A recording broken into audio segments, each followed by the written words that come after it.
Peace, everybody. You are listening to the Classroom and the Cell podcast. This is your brother, Marc Lamont Hill, and joining me, of course, is... Mumia Abu Jamal, Africa. How you like that? I love it, man. Man, I'm sick, man. I've been running around, man. I done got a little cold. Glad it's not COVID, but it's kicking my butt, man. I need some of them home remedies. Well, honey and garlic. How about that? Oh, I like that. That's good. Honey and garlic is a good thing. I need to take both of them because I can't afford to slow down. I have been paying attention to the news, as I know you have, this holiday season. And one of the things that has come up recently, of course, is the question of Palestine.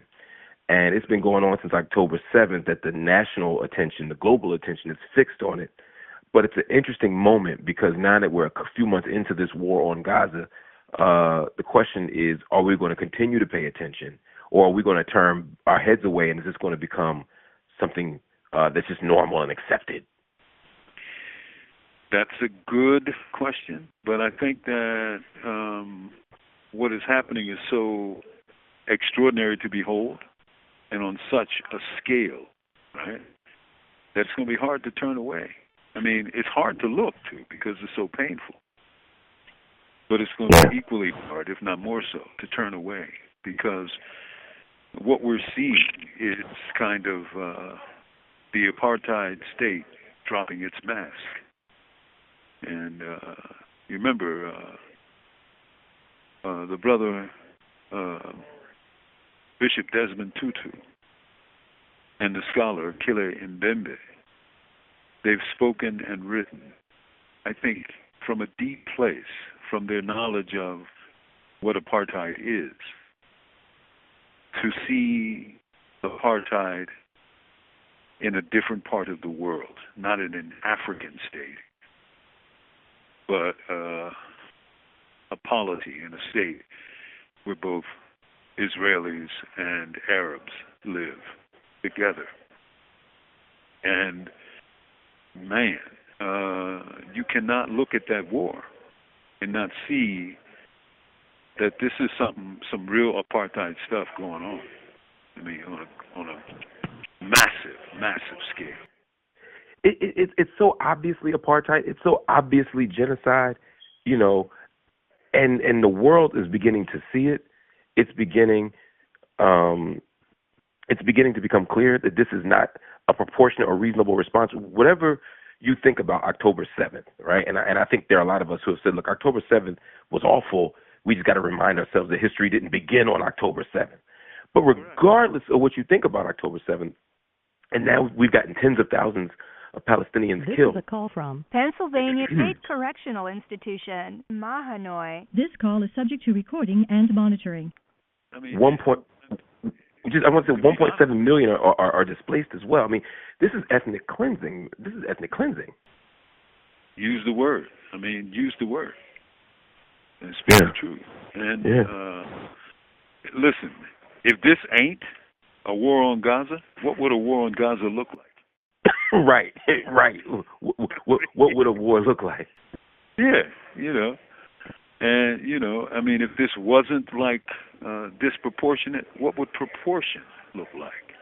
Right. You know, the rhetorics that politicians use in wars, I mean, as people who've grown up and carry the appellation Americans, even us African Americans, we don't have to go very far, perhaps 20 years, when the Iraq and Afghanistan wars happened. Yeah. And know that states lie to create the conditions for war and to justify war. If you think back to 2003, you had the biggest demonstrations in the history of the planet Earth. You know, bigger than anything we could, given our communication systems at those times. These were huge, vast anti-war populations. I mean, anti-war demonstrations by vast populations. And the president, then George W. Bush, said something crazy like, well, I don't listen to fringe groups. Like, seriously, dude? this is a war. This is a call from Pennsylvania State Correctional Institution, Mahanoy. This call is subject to recording and monitoring. Weapons of mass destruction, all of that, And so it was, I call it a neocon fever dream. And, a military-industrial complex orgasm, And they did all that, and, lo and behold, 20 years later, they slink away. And here's the other side of that. If you can do that, it's like the oops exception, right? Oops, we were wrong. So because it's a blunder, it's not a crime. Right. We just had bad information. We just thought that they were there. We thought the weapons were there. Yeah, man. And they're still holding on to that. Come on, they're still holding on. I interviewed John Bolton earlier this year, and he was still holding on, peddling the same lies about Saddam Hussein, the same lies about Al Qaeda, the same lies about these alleged weapons of mass destruction and uranium enrichment and all the stuff that was proven to just be a flat-out falsehood, and they will go to the grave peddling these lies. I wanted to ask you a question though, because I was, you go back to the old days. You were old head, so when you're thinking about the 60s and the 70s, how much was Palestine on the radar of black radicals, of people like you who knew everything from the Panthers to MOVE to just the Philly activist streets? Like how much was Palestine on the radar? It was there, and it was there. If you think back, that's when you saw the emergence of the PLO, right? And they were a presence, and the PLO had a very interesting relationship with the Black Panther Party. Thanks to Eldridge. Eldridge made contacts, there were relationships, and, some working together. And then if you recall, not from your life, but from your studies, the United Nations came out with a declaration that Zionism is racism, and the party ran it in their paper. And it caused a scandal. But, if you read the writings of the Zionists, they're actually racist in reverse in this sense. I'm trying to think of the name of the guy who wrote the definitive book on there, and his name is escaping me. But he said something to the effect like he wanted Israelis to be, blonde and blue-eyed and that kind of. And it was like crazy when you think about it. Because, yeah, man. Yeah. Where is that coming from? And it shows you that in Jewish consciousness, based on their experience in Europe generally and in Germany specifically, they had developed this intense kind of self-hatred, right? And they were trying to reflect an Aryanized vision of like an Aryan Jew. It's crazy. It's the complexities of race and identity around these issues is incredibly fascinating. I'm not familiar with the particular book you're talking about, but I do know I've been doing some reading lately, and there's a wonderful Herzl. Oh, you're talking about the father of modern Zionism. Yeah, I mean, Herzl was interesting, right? I mean, he's a secular Jew. Jewishness for him was primarily not a religious identity, but a national and ethnic identity.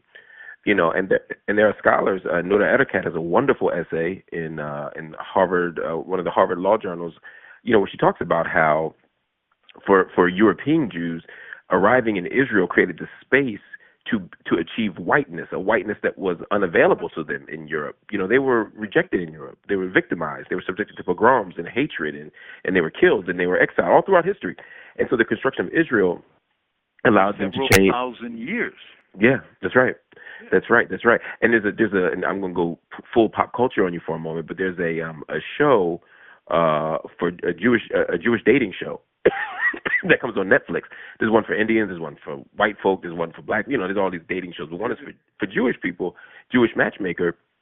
And one of the challenges that some of the girls have, the Jewish women who have it, both in the United States and in Israel, is this idea is that the men want a certain kind of look, right? And the look ain't like their moms. The look's not like their family. And so, like you said, all of us throughout the globe, kind of bring in these different ideas around who and what we should look like. And it's even more fascinating in Israel because the majority of people in Israel are not Ashkenazi anymore. They're Mizrahi, right? They're brown. They're brown folk. It's a fascinating moment, man. I'm excited. Because they're pulling my plug, but we got to finish this up because we got to go somewhere with this. Oh, we definitely gonna go somewhere. Look, ain't nothing wrong with having two parts. I know you got to go, and we got this call in late, but I'm glad we got it in, my brother. You go handle your business. I love you, man. Love you too. And we'll talk soon for part 2 on Palestine. That sounds like a plan. All right, my brother. Talk to you soon. On the move. The caller has hung up. All right, everybody. You've been listening to The Classroom in the Cell with Mumia Abu Jamal and Marc Lamont Hill. As you know, these calls are coming from the dungeons of Pennsylvania State Prison, so we can't control how long the call is or how short the call is. This one was a little bit shorter, but we're going to keep it going. We're going to continue the conversation as soon as possible. We'll be talking about Palestine. We'll be talking about the black radical tradition, and we'll be talking about what it means to keep the suffering of Palestinians in general and Gazans in particular at the forefront of our minds and our political solidarity work.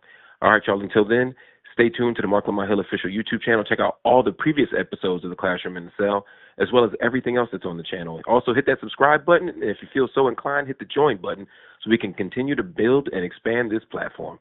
All right, y'all, I'll talk to y'all later. Peace.